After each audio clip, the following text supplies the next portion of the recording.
Assalamualaikum warahmatullahi wabarakatuh. Perkenalkan, nama saya Luis Nazaria dengan NPM 213510184.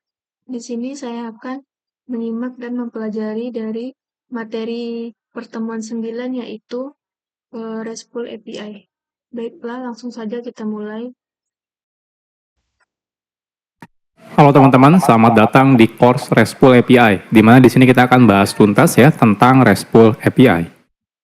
Sebelum kita mulai ke materi, kita akan kenalan dulu ya. Jadi nama saya adalah Eko Kurniawan dan saat ini saya kerja sebagai technical architect di salah satu e-commerce terbesar di Indonesia. Saya sendiri sudah kerja lebih dari 10 tahun dan biasanya di sela-sela saya bekerja, saya biasa menyempatkan diri berbagi tutorial soal programming ya di programmerzamannow.com atau di YouTube channel Programmer Zaman Now. Oke, kalau teman-teman ingin diskusi secara langsung dengan saya, teman-teman bisa kontak lewat Telegram saya, atau jangan lupa juga follow sosial medianya Programmer Zaman Now. Ada di Facebook, Instagram, YouTube, dan juga dia ada di Telegram channel. Kalau teman-teman butuh diskusi secara private, misalnya dari perusahaan teman-teman ingin konsultasi misalnya, teman-teman juga bisa email ke email pribadi saya di sini. Oke. Jadi materi ini bukanlah materi yang untuk awam banget ya. Jadi pastikan teman-teman sebelumnya sudah mengikuti course yang sebelumnya saya buat, yaitu HTTP dan teman-teman juga mampu membuat website. Karena RESTful API ini teman-teman butuh dua materi dasar ini ya, yang harus teman-teman kuasai sebelum teman-teman masuk ke RESTful API. Jadi teman-teman harus belajar HTTP, itu materinya sudah ada ya, sudah saya buatkan, silakan ditonton dulu kalau belum tahu. Dan pastikan teman-teman sudah bisa membuat website ya. Jadi kalau tidak bisa ya silakan belajar dulu untuk membuat website sebelum mengikuti materi ini. Oke, agendanya apa sih? Jadi agendanya kita akan bahas tuntas tentang RESTful API ini ya. Dari mulai integrasi aplikasi itu jenisnya ada berapa banyak misalnya. Nanti kita akan berkenalan dengan RESTful API itu apa.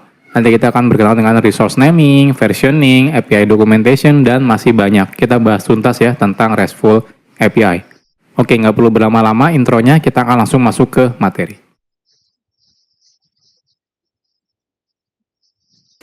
Sekarang kita bahas tentang integrasi aplikasi dulu ya, sebelum kita bahas tentang RESTful API ini. Oke, jadi saat kita membuat aplikasi itu sering banget ya kita melakukan yang namanya integrasi dengan aplikasi yang lain, gitu ya. Nah, baik itu aplikasi yang kita buat sendiri mungkin ya, atau aplikasi yang dibuat oleh pihak lain, atau bahkan perusahaan lain, atau tim lain misalnya, seperti itu. Nah, contohnya kalau teman-teman punya toko online, nah teman-teman mungkin akan melakukan integrasi dengan sistem logistiknya, ya. Misalnya dengan logistik partner kita gitu ya. Atau kita juga akan melakukan integrasi dengan payment gateway misalnya untuk mengelola pembayarannya. Misal seperti itu.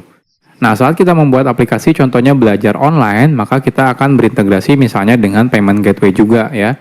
Ketika ingin menerima pembayaran dari customer kita misalnya seperti itu. Atau saat kita membuat aplikasi mobile, aplikasi ini kan akan terintegrasi dengan sistem kita yang terdapat di server contohnya ya.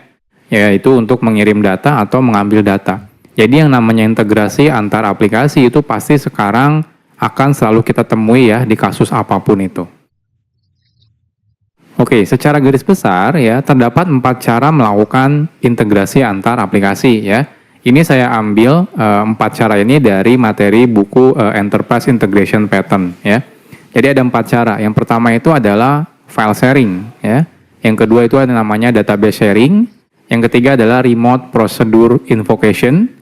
Dan yang terakhir adalah messaging. Nah, kita bahas satu persatu. Dimulai dari file sharing. File sharing ini merupakan integrasi aplikasi dengan cara berbagi file ya. Nah, ini mungkin bisa dibilang cara integrasi yang paling mudah ya. Ya. Kenapa mudah? Karena kita cukup membuat file ya dari aplikasi yang pertama misalnya membuat file, nanti aplikasi tersebut filenya diberikan ke aplikasi selanjutnya. Ini masih banyak dilakukan ya. Nah, biasanya aplikasi yang memiliki data, dia akan membuat filenya. Contohnya yang banyak dilakukan adalah membuat file Excel, CSV kah, atau dalam bentuk teks kah, atau dalam bentuk JSON. Itu bebas ya, sebenarnya tidak ada aturannya. Dan aplikasi yang akan membutuhkan datanya, dia akan membaca data dari file tersebut ya. Nah, file sharing ini sangat bermanfaat ketika integrasinya dilakukan antar aplikasi yang tidak terhubung secara langsung, atau misalnya berbeda jaringan. Atau misalnya aplikasinya tidak online sehingga tidak bisa terkoneksi secara online menggunakan internet contohnya ya. Nah ini cocok. Jadi nanti aplikasi yang punya datanya dia akan membuat file. Nanti filenya kita bawa misalnya ke aplikasi tempat menyimpan datanya. Nanti tinggal disimpan di sana gitu ya. Jadi harus berupa file kalau file sharing. Nah kurang lebih seperti ini ya diagramnya. Jadi dari aplikasi kita misalnya aplikasinya namanya client ya. Dia akan membuat file.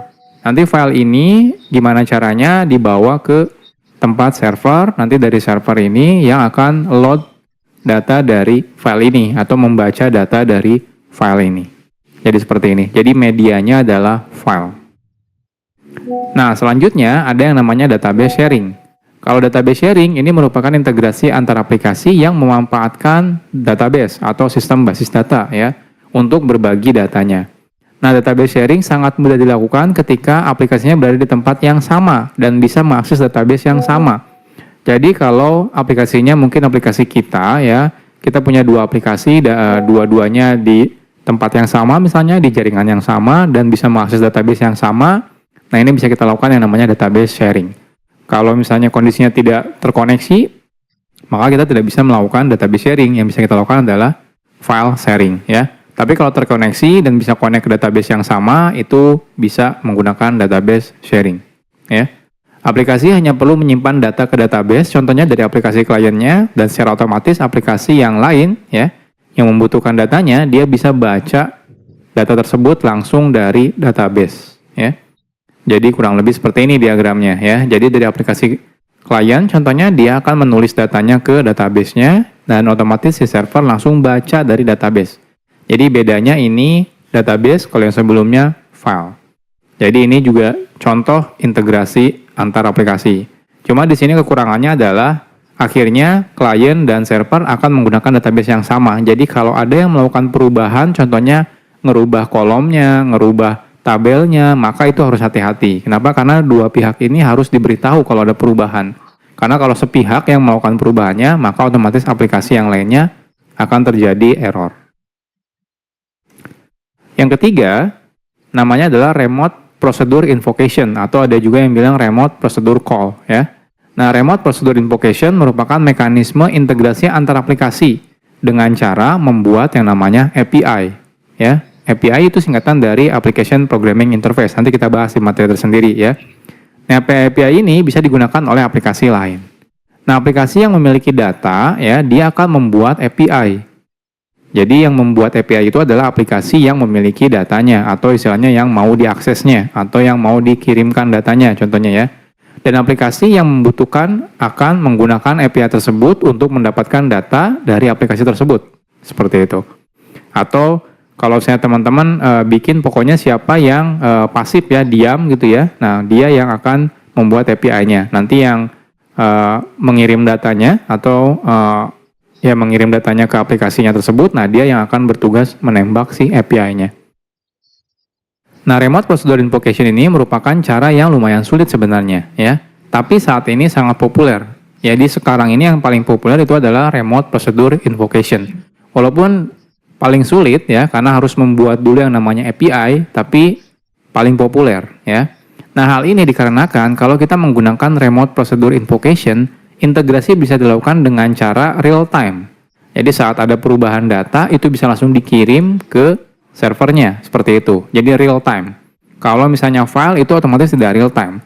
Database mungkin kelihatannya seperti real time, tapi konsekuensinya adalah kita tidak tahu kapan data itu berubah. Jadi seperti itu. Jadi misalnya kliennya sudah merubah datanya di database, tapi si server dia kan nggak tahu ya. Jadi artinya dia harus melakukan pengecekan secara berkala ke database. Nah, kalau menggunakan API, ketika ada perubahan data, cukup si klien memberitahu ke server menggunakan API. Ya. Nah, selain itu, kompleksitas internal data aplikasi tidak perlu diekspos ke aplikasi lain.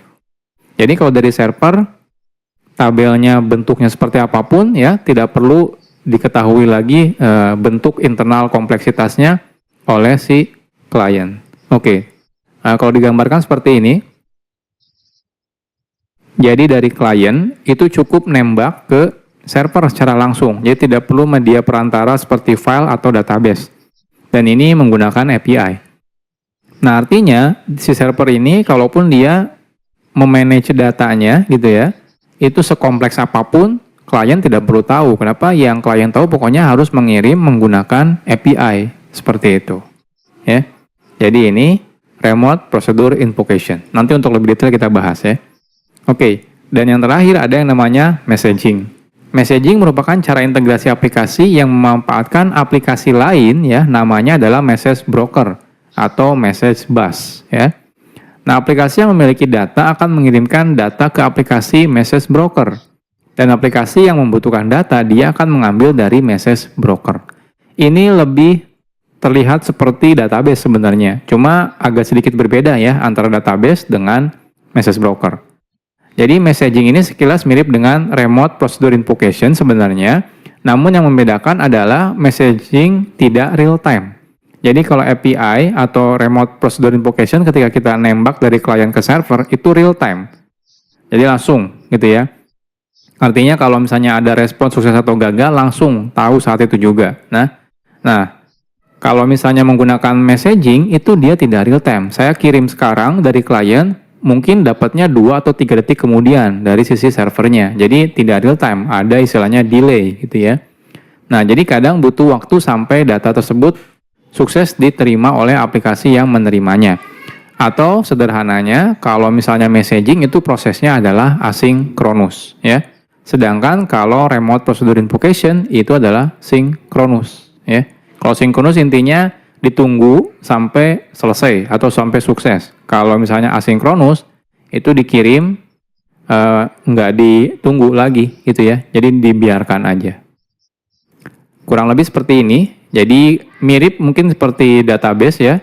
Cuma bedanya ketika klien mengirim data ke sini ya. Jadi ini sebenarnya mirip API call juga. Jadi dari klien ketika manggil ke sini ya. Cuma beda lewat perantara message bus. Nah, ketika klien mengirimkan ke message bus, data tersebut walaupun belum nyampe ke server, maka si klien tidak akan memperdulikannya. Jadi cuma ngirim udah selesai ya. Nah, nanti kalau datanya misalnya terlalu banyak, nanti dia akan numpuk di message bus. Nanti dari sini, si server ini akan mengambil datanya ya, yang ada di message bus. Jadi ini mirip gabungan antara API, remote procedure invocation dan juga database. Ini adalah messaging. Jadi ini adalah 4 tipe cara integrasi aplikasi.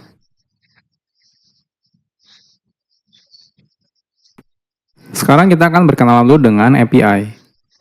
API itu adalah singkatan dari Application Programming Interface. Walaupun di sini ada kata-kata interface, tapi di sini ya tidak ada hubungannya dengan UI ya atau tampilan ya.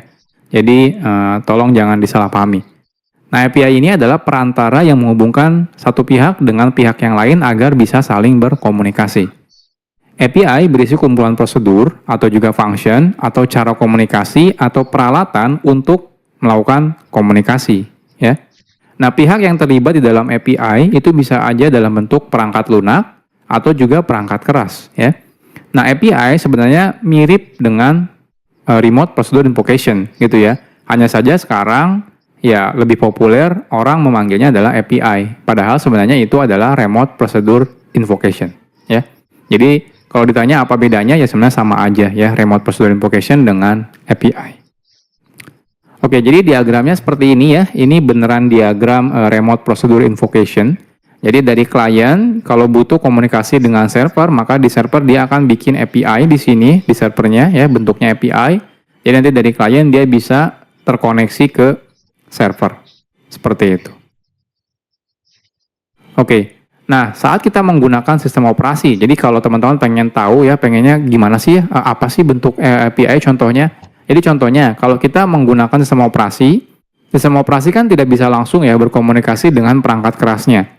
Nah, dia itu butuh API ya. Jadi dari sistem operasi untuk komunikasi dengan perangkat kerasnya, dia butuh API. API-nya berupa apa? API-nya biasanya berupa software driver contohnya. Jadi kalau teman-teman suka menginstal PC ya, personal komputer ya, biasanya kan kita setelah pasang semua perangkat kerasnya, ketika kita install sistem operasinya kan biasanya nggak bisa langsung di-tag misalnya PGA-nya lah dan sebagainya.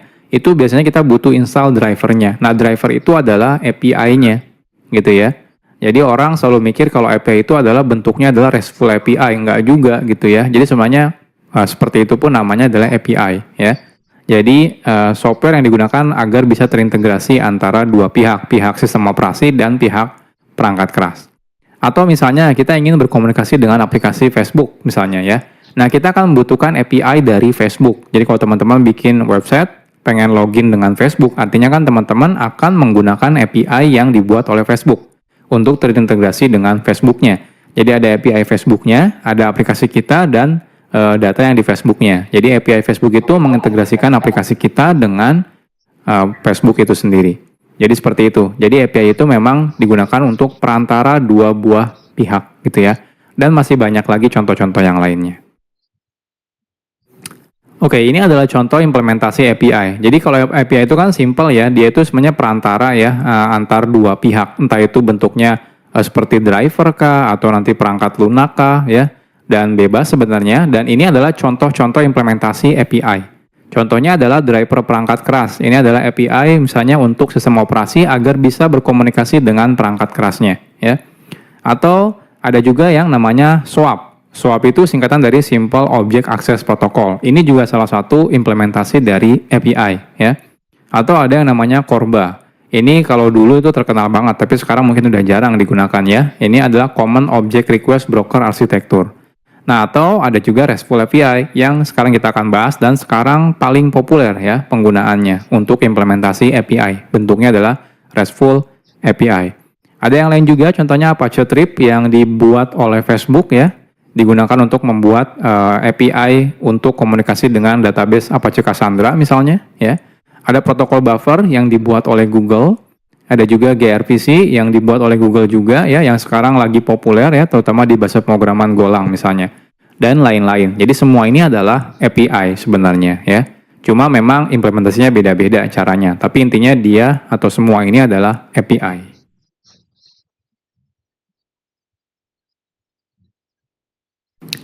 Sekarang kita akan berkenalan dengan RESTful API. REST itu singkatan dari Representational State Transfer. Jadi sebenarnya kata-kata RESTful API itu diawali dengan REST gitu ya, REST. Ini singkatan dari Representational State Transfer. Nah, REST ini sendiri dikenalkan sekitar tahun 2000 ya. Jadi lumayan sudah lama sebenarnya ya. Nah, dia itu yang mengenalkan pertama kali namanya adalah Roy Fielding ya. Dan ini dibuat atau dikenalkan dalam disertasinya. Jadi di sini ada nih linknya. Kalau teman-teman pengen lihat detailnya ya, awal mula ide dari RESTful API ini itu adalah di sini ya. Teman-teman bisa baca di sini. Nah, RESTful API ini merupakan salah satu implementasi API yang memanfaatkan HTTP sebagai protokol komunikasinya. Karena dia jalannya di HTTP, jadi ini sangat populer karena kan sekarang semua orang sudah menggunakan HTTP ya. Dengan boomingnya internet, orang pada menggunakan HTTP. Dan API ini ya, yang RESTful API ini, dia running atau jalan di atas HTTP. Jadi makin populer. Nah, walaupun sebenarnya sebelum ada RESTful API, itu sudah dikenalkan konsep atau implementasi API yang namanya SOAP ya, Simple Object Access Protocol. Ini juga berjalan di atas HTTP. Nah, tapi kenapa sekarang orang lebih suka menggunakan RESTful API? Itu karena ya, RESTful API ini sangat sederhana dibandingkan SOAP gitu ya. Kalau teman-teman sebelumnya sudah pernah belajar SOAP, itu lumayan ribet banget ya dibanding menggunakan RESTful API. Nah, RESTful API ini sangat mudah digunakan dan bisa diadaptasi di semua bahasa pemrograman. Jadi dulu itu kalau SOAP itu lebih populer di bahasa-bahasa yang dikhususkan untuk kalangan enterprise seperti Java atau misalnya bahasa teknologi .NET seperti itu. Ya, kalau di PHP misalnya itu jarang sekali orang menggunakan SOAP walaupun mungkin ada gitu ya. Nah, dengan adanya RESTful API itu karena dia basisnya sederhana, jadi akhirnya semua teknologi itu gampang sekali melakukan adaptasi atau mengimplementasikan si RESTful API ini. Dan saat ini RESTful API sudah menjadi seperti standar API yang banyak digunakan ketika kita membuat sistem yang butuh menyediakan API untuk pihak lain. Jadi sekarang itu rata-rata kalau orang bikin API gitu ya, untuk aplikasi dia agar bisa diakses oleh aplikasi orang lain, itu rata-rata sekarang sudah menggunakan RESTful API. Jadi jarang sekali menggunakan SOAP. Jadi sederhananya karena RESTful API itu jalan di atas web ya dan HTTP, jadi sederhananya seperti ini. Jadi dari klien kalau membutuhkan atau ingin mengakses data atau mengirim data ke misalnya aplikasi kita cukup bikin RESTful API di sini ya. Jadi kita cukup bikin RESTful API dan dia runningnya di dalam web, sudah pasti. Jadi sederhana banget, kalau teman-teman bisa bikin web, makanya di awal saya bilang teman-teman harus bisa bikin web. Karena apa? Karena kalau teman-teman udah bisa bikin web, mau bikin RESTful API itu lebih gampang lagi dibanding bikin web. Kalau web kita harus bentuknya misalnya harus ada halaman tampilannya dan sebagainya. Kalau RESTful API kita nggak butuh seperti itu, karena tujuannya adalah komunikasi data, ya. Jadi harusnya lebih sederhana. Jadi seperti ini kurang lebih. Jadi kalau kita punya RESTful API, ya, di sini ada database-nya. Jadi dari klien cukup komunikasinya dengan RESTful API yang kita buat. Nanti RESTful API kita yang handle internal kompleksitasnya. Jadi seperti ini. Nah, lantas kenapa sih kita sekarang perlu belajar RESTful API? Atau apa sih keuntungannya, ya? Karena dia menggunakan HTTP sebagai protokol komunikasi, di mana ini sudah sangat populer ya saat ini dengan banyaknya pengguna internet. Jadi kita nggak usah khawatir lagi kalau bikin RESTful API mau misalnya dijalankan di mana gitu ya. Jadi udah gampang banget kalau misalnya kita membuat RESTful API. Nah, pembuatan RESTful API ini sangat mudah karena seperti membuat web pada umumnya, bahkan lebih sederhana lagi dibanding membuat website biasa gitu ya. Dan yang paling pasti mudah digunakan oleh klien, baik itu berupa aplikasi web ataupun aplikasi non-web, seperti contohnya aplikasi desktop atau aplikasi mobile. Jadi kalau teman-teman punya bikin RESTful API, lalu ternyata klien kita aplikasinya web, itu nggak ada masalah untuk integrasinya. Ternyata klien kita aplikasinya aplikasi desktop, itu juga tidak masalah. Atau aplikasinya aplikasi mobile, itu juga nggak masalah. Jadi semuanya bisa diakomodir ya kalau kita menggunakan RESTful API. Dan yang paling penting adalah RESTful API ini sangat ringan dan juga mudah dimengerti oleh manusia. Jadi data-datanya gitu ya, formatnya itu biasanya mudah dimengerti oleh manusia. Jadi kita kalau misalnya mau debug ketika ada masalah itu mudah. Kalau menggunakan swap itu susah banget, ribet banget. Jadi memang agak sedikit menyulitkan kalau kita debug secara manual. Jadi inilah kenapa kita butuh mengerti tentang RESTful API.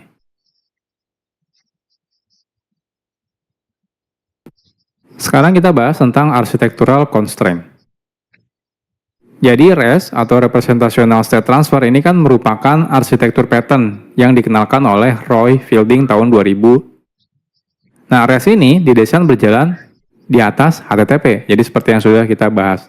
Nah, atau ada juga yang bilang kalau ini adalah web services, ya.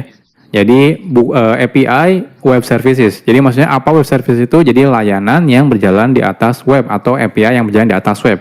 Nah, kenapa dibilang web services? Karena sebenarnya banyak sekali selain RESTful. Contohnya ada SWAP, itu juga jalan di atas ini ya, dia jalan di atas web. Nah, Roy Fielding ini memperkenalkan beberapa design principle, ya. Jadi ketika kita membuat REST, jadi kalau teman-teman mau bikin RESTful API yang baik, teman-teman harus mengikuti design principle-nya, ya. Oke, kita akan bahas di sini. Jadi ini berikut adalah design principle ya agar web service kita ya atau web API kita ini benar-benar sesuai dengan kaidah RESTful API. Jadi ada banyak di sini. Contohnya ada client server, stateless, cacheable, uniform interface, layered system, ada code on demand. Oke, kita akan bahas satu persatu ya. Oke, dimulai dari yang pertama adalah client servernya. Jadi, desain prinsipal pertama, dia harus basisnya adalah client server. Jadi, kalau teman-teman bikin RESTful API, haruslah memisahkan antara kompleksitas data internal dengan data yang akan diekspos ke klien. Artinya apa? Artinya aplikasinya harus dalam bentuk kayak tadi ya, server. Jadi bukan nge-expose database-nya seperti integrasi menggunakan database atau mengekspos menggunakan file. Jadi bukan seperti itu. Jadi bentuknya harus client server. Makanya RESTful itu harus yang ketiga cara integrasinya yaitu menggunakan remote procedure invocation. Jadi tidak bisa yang pertama menggunakan file sharing, tidak bisa menggunakan database sharing, tidak bisa menggunakan message broker. Karena kalau kita menggunakan tiga itu artinya kita akan mengekspos kompleksitas tipe data, jenis data ke klien ya. Jadi seperti ini. Nah, oleh karena itu RESTful API harusnya menggunakan arsitektur client server ya. Jadi karena dari itu ya ketika kita buat API-nya kita tidak akan mengekspos kompleksitas data yang ada di dalam si servernya ya. Sehingga klien tidak perlu tahu kompleksitas logik yang terjadi di server. Jadi kalau teman-teman sudah bikin API tiba-tiba tabelnya harus dirubah nih. Nah, itu tinggal dirubah di dalam servernya. Klien tidak perlu pusing lagi ya, tidak perlu memikirkan kalau terjadi perubahan. Karena apa? Karena klien cukup komunikasinya dengan API-nya. Seperti itu. Jadi yang pertama, teman-teman kalau bikin RESTful API harus bentuknya client server. Jadi nanti bentuknya di sini harus server ya, API-nya. Oke, desain prinsipal yang kedua itu harus stateless. Jadi kalau teman-teman sudah belajar ya tentang stateless di HTTP, materi HTTP yang pernah saya buat, harusnya sudah mengerti juga. Jadi interaksi antara klien dan server dalam RESTful API itu haruslah stateless ya. Artinya tiap interaksi harus tidak tergantung dengan interaksi sebelumnya atau setelahnya ya. Jadi tiap interaksi itu harus independen dan dia harus mengirim seluruh informasi yang dibutuhkan. Jadi full, nggak setengah-setengah. Jadi bukan berarti kalau saya ngirim A, selanjutnya harus ngirim B. Nggak ada yang seperti itu kalau dalam stateless ya. Jadi semuanya harus full, jadi tidak tergantung. Jadi ini mirip dengan stateless di protokol HTTP ya. Nah, salah satu kegunaan stateless adalah sehingga mudah untuk kalau kita melakukan scaling ya. Baik itu scaling dari sisi kliennya atau jumlah kliennya ternyata misalnya bisa 1 atau 2 atau 3 dan banyak, atau juga si servernya. Karena kan server dan klien kadang-kadang bisa lebih dari satu misalnya ya, si aplikasi RESTful API-nya ya. Jadi bentuknya kurang lebih seperti ini ya diagramnya. Jadi kalau dia stateless dan server itu artinya kan dia tidak peduli mau request dari manapun atau request sebelum apapun gitu ya, dia nggak peduli. Klien juga sama, jadi artinya dia mau mengirim request apapun ya sebelum atau setelahnya itu bebas, tidak ada aturannya. Jadi dengan seperti itu kita bisa bebas mengirimkan data misalnya sebanyak-banyaknya klien, atau nanti kalau servernya banyak juga sebanyak-banyaknya server. Jadi seperti ini. Jadi teman-teman harus implementasi stateless ya kalau teman-teman menggunakan atau membuat RESTful API yang baik. Karena biar mudah ketika melakukan scaling. Nah yang ketiga itu ada yang namanya cacheable. Nah untuk menghemat komunikasi, RESTful API bisa mengimplementasikan yang namanya cache ya. Mirip seperti cache di HTTP sebenarnya. Di client ya pada RESTful API juga bisa melakukan cache cache data di lokal. Sehingga tidak perlu lagi selalu meminta data terbaru dari server. Jadi alangkah baiknya kalau teman-teman bikin RESTful API, teman-teman juga implementasi cacheable ya. Jadi data dari RESTful API bisa di cache sama si klien. Jadi klien tidak perlu ketika mau mengambil data harus ambil dari server. Karena kan kalau terlalu banyak tektokan antara klien dan server otomatis memperlambat si aplikasi kliennya. Nah, cara implementasi cache di RESTful API tidak sederhana seperti di HTTP ya. Nanti kita akan bahas ya di materi tersendiri tentang cache tersebut ya. Tapi intinya teman-teman perlu mengimplementasikan cacheable juga ya di RESTful API. Jadi kurang lebih seperti ini. Kalau kliennya banyak, otomatis kalau semuanya tiap nanya data harus bertanya ke server. Contohnya kita membuka halaman yang itu-itu aja misalnya atau membuka data yang itu-itu aja padahal tidak pernah berubah gitu ya. Nah, artinya kalau teman-teman tidak implementasi cacheable gitu ya, jadi ketika nanya, ya kliennya nanya-nanya terus gitu ya. Kalau misalnya teman-teman implementasi cacheable, ketika nanya pertama kali, servernya bilang kalau data ini bisa di-cache di klien. Nanti klien otomatis nyimpan di lokal dia, sampai batas waktu tertentu. Jadi kalau misalnya sudah expire, atau misalnya sudah kira-kira apakah berubah atau tidak, baru si klien ngambil lagi ke server. Jadi seperti ini. Desain prinsipal selanjutnya ada yang namanya uniform interface. Jadi salah satu yang membedakan RESTful API dengan teknologi remote procedure call atau remote procedure invocation lainnya adalah penggunaan antar muka komunikasi yang seragam untuk semua pihak. Ya. Jadi klien dan juga server teknologi apapun itu seragam. Ya. Nah hal ini dikarenakan salah satunya karena RESTful API menggunakan teknologi HTTP yang harus standar sehingga seragam di semua teknologi atau bahasa pemrograman. Jadi antar mukanya ya untuk berkomunikasinya semuanya seragam menggunakan HTTP. Ya. Jadi kalau bikin RESTful API ya harus seragam. Beda kalau teman-teman misalnya bikinnya menggunakan gRPC. gRPC itu nanti komunikasi di bahasa pemrogramannya mungkin beda-beda. Contohnya seperti itu. Tapi kalau RESTful API semuanya harus sama menggunakan HTTP. Ya. Nah selain itu data yang diekspos di RESTful API juga harus general ya. Ini general maksudnya. Tidak melihat kompleksitas internal dari pemilik data. Hal ini ya jadi kalau misalnya ada perubahan apapun yang terjadi pada internal aplikasi si RESTful API-nya, itu itu tidak akan mempengaruhi dengan data yang diekspos ke API-nya.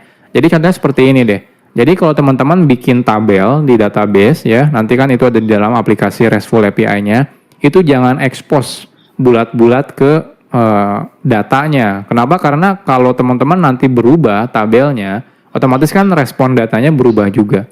Jadi RESTful API yang baik itu harus bikin yang namanya uniform interface, terutama untuk data juga. Jadi harus punya satu standar datanya. Jadi kalau sudah buat standar datanya, ketika teman-teman tiba-tiba tabelnya berubahkah, atau logik aplikasinya berubahkah, data yang kita expose itu tidak berubah. Tetap ya menggunakan yang sudah kita buat secara general. Jadi seperti ini. Jadi kurang lebih seperti ini. Jadi datanya misalnya bentuknya O gitu ya. Jadi di klien manapun dia akan menerimanya O. Dari server pun dia akan mengeluarkan datanya dalam bentuk O. Walaupun di dalam database kita bentuknya mungkin tidak O gitu ya. Bisa ada gabungan O, segitiga, kotak, dan kotak. Tapi nanti di server diolah, di RESTful API kita diolah, dan akan dikembalikan sebagai komunikasi datanya itu menggunakan tipe data yang general. Ya. Jadi kalau teman-teman nanti, oh saya tabelnya salah nih, harus dirubah. Itu tetap yang dikembalikan bentuknya adalah O, tidak akan berubah. Jadi seperti ini kalau teman-teman membuat RESTful API. Jadi teman-teman harus bikin uniform interface. Nah selain itu, ketika teman-teman bikin RESTful API, teman-teman harus implementasikan desain prinsipal yang namanya layered system. Jadi untuk melakukan improvement pada sistem RESTful API ini juga dapat menggunakan layered system. Ya. Layered system itu menjadikan sistem bisa disusun sesuai dengan datanya. Ya. Dan agar kompleksitas pada RESTful API tidak perlu diketahui oleh klien. Jadi karena kita sudah implementasi yang tadi, uniform interface, jadi untuk implementasi layered system sebenarnya lebih gampang. Layer juga bisa digunakan untuk melakukan enkapsulasi aplikasi lama yang tidak memiliki kemampuan RESTful API, ya, atau menjadi load balancer untuk RESTful API yang lain. Oke, kalau misalnya bingung, kita akan lihat diagramnya. Harusnya lebih nggak membingungkan ya kalau lihat diagramnya. Jadi contoh seperti ini. Jadi kalau teman-teman nanti bikin RESTful API, ini bisa menjadi layered system. Layered system itu jadi sistemnya berlayer ya, berlapis. Jadi contohnya klien ini pokoknya kalau mau mengambil data ya contohnya ke RESTful API ini. Nah di RESTful API ini ternyata dia ngambil data dari API yang lain itu nggak peduli lagi, nggak masalah. Jadi RESTful API itu bisa didesain sebagai layered system. Yang paling penting ini diekspos-nya datanya sama. Contohnya ketika kita manggil ke sini, ternyata si server itu akan mengembalikan data bulat ini, di mana diambil dari bulat ini, diambil juga dari segitiga ini, digabung dengan kotak ini dan jadilah bulat yang ini seperti ini. Jadi ini layered system seperti itu ya. Jadi dengan layered system seperti ini lebih scale ya aplikasi kita. Dan dari klien tidak perlu melihat kompleksitas di belakangnya ada berapa sistem, itu nggak terlalu peduli lagi. Jadi mempermudah klien dan juga mempermudah si servernya. Nah, yang terakhir ada yang namanya code on demand ya. Jadi RESTful API itu juga diperbolehkan mengembalikan script yang bisa dieksekusi oleh klien jika diperlukan. Jadi contohnya kan biasanya kita mengembalikan data misalnya dari servernya.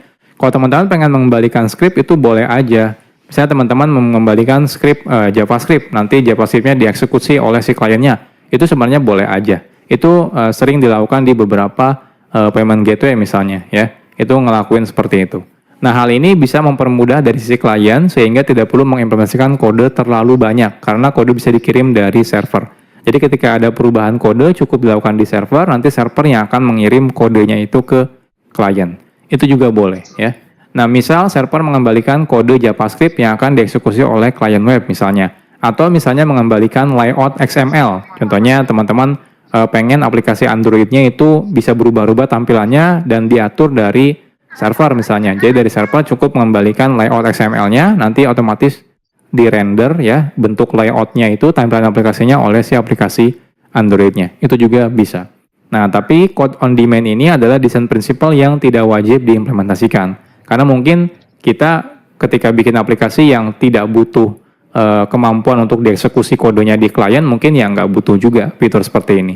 Jadi dari semua desain prinsipal yang code on demand ini yang opsional gitu ya. Tapi yang lainnya itu wajib teman-teman implementasikan. Nah, perlu diperhatikan ya, design principle ini adalah panduan kalau kita ingin membuat RESTful API yang baik ya, jadi yang baik. Namun, pada kenyataannya kadang kita melakukan hal-hal yang tidak sesuai dengan desain prinsipalnya. Bahkan saya sering juga melihat API yang benar-benar tidak mengikuti desain prinsipal. Itu sebenarnya bisa dianggap tetap aja RESTful API, cuma memang RESTful API-nya tidak baik ya. Jadi tidak bagus seperti itu ya. Jadi walaupun tetap bisa dibilang itu adalah RESTful API, tapi kemungkinan RESTful API-nya ya itu bukan truly RESTful API. Jadi bukan benar-benar RESTful API yang bagus dan baik.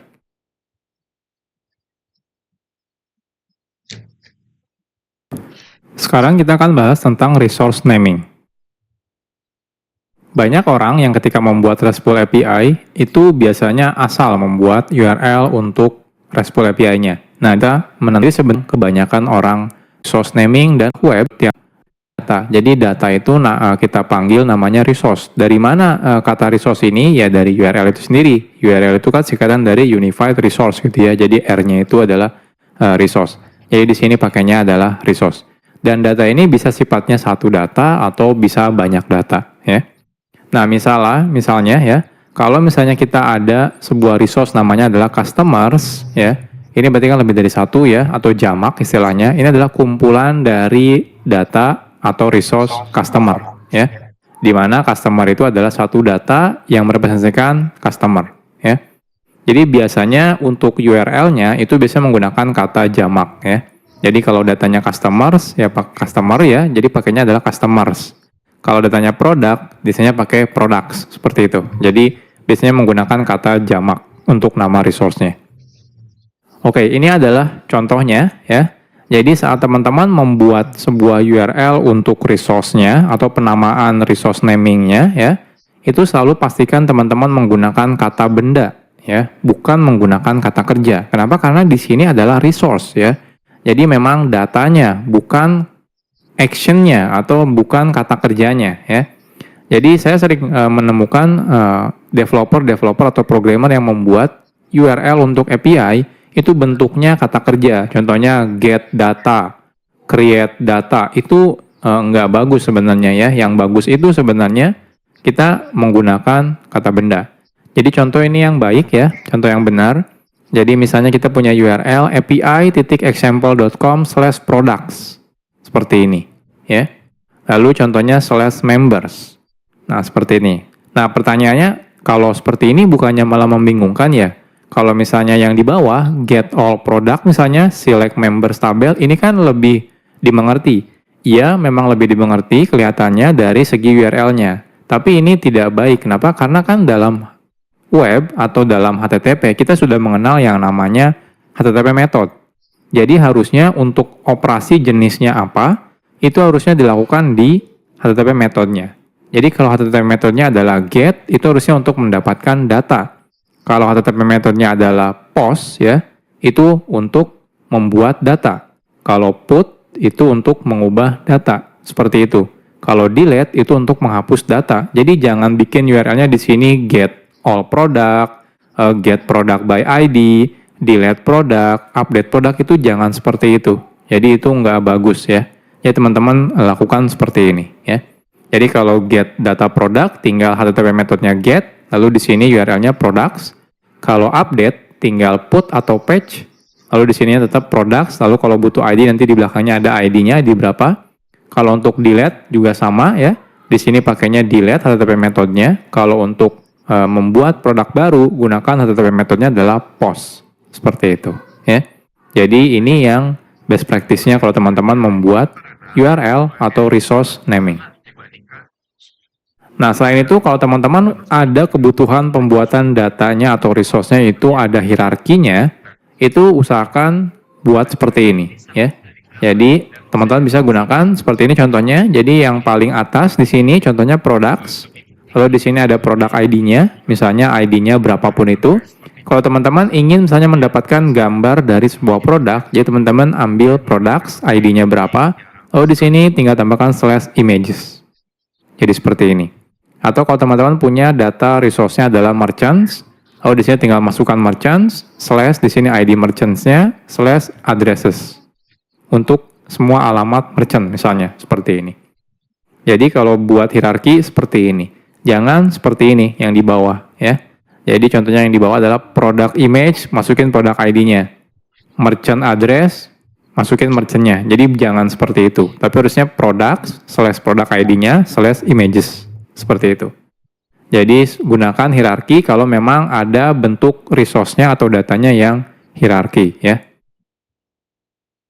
Oke, next gimana kalau ada action yang custom. Nah, kalau untuk ada action yang custom itu selalu tambahkan di belakang resource ya. Jadi contohnya kalau users itu kan ada yang login, forget password misalnya ya, atau misalnya verify password dan sebagainya. Ada banyak actionnya, nggak cuma create, update, delete aja. Nah, gimana kalau kasus seperti itu? Nah, untuk kasus seperti ini, alangkah baiknya teman-teman tambahkan actionnya di belakang resource-nya ya. Jadi diawali tetap dengan resource-nya. Jadi resource-nya contohnya users ya, lalu tinggal slash login. Jadi di sini adalah action-nya. Lalu di sini contohnya users slash forget password contohnya. Nah, seperti ini ya. Jadi di sini action-nya. Seperti itu. Nah, jangan langsung seperti ini. Jadi login user, forget password user, jangan seperti ini. Tapi selalu diawali dengan resource-nya. Jadi aksi ini untuk resource apa ya. Ingat ya, di sini adalah resource, bukan tabel. Jadi belum tentu ada tabel user di dalam aplikasi teman-teman ya. Jadi belum tentu. Yang pasti ini adalah resource. Bisa aja resource ini adalah gabungan dari beberapa tabel. Tapi intinya dia berupa resource. Nah, selanjutnya selalu gunakan ini ya, dash atau strip ya, dan juga harus gunakan lowercase. Jadi jangan gunakan garis bawah atau underscore ya, atau lagi huruf yang uppercase ya. Jadi contohnya ini yang bagus ya. Jadi misalnya slash products ya, kita mau ngambil data product ID sekian dan kita pengen dapetin data warehouse location-nya contohnya. Nah, di sini pembuatan action warehouse location-nya atau resource location-nya itu di sini teman-teman gunakan warehouse strip location. Jadi tambahkan strip, jangan spasi ya. Kalau spasi itu di URL nanti dia perlu di-encode dulu. Jadi idealnya jangan ada spasi kalau di URL. Nah, contohnya ini yang salah ya. Warehouse underscore. Baiklah, untuk tidak memperpanjang waktu, ini saja video nyimak dari saya. Terlebih dan terkurang, saya mohon maaf. Wassalamualaikum warahmatullahi wabarakatuh.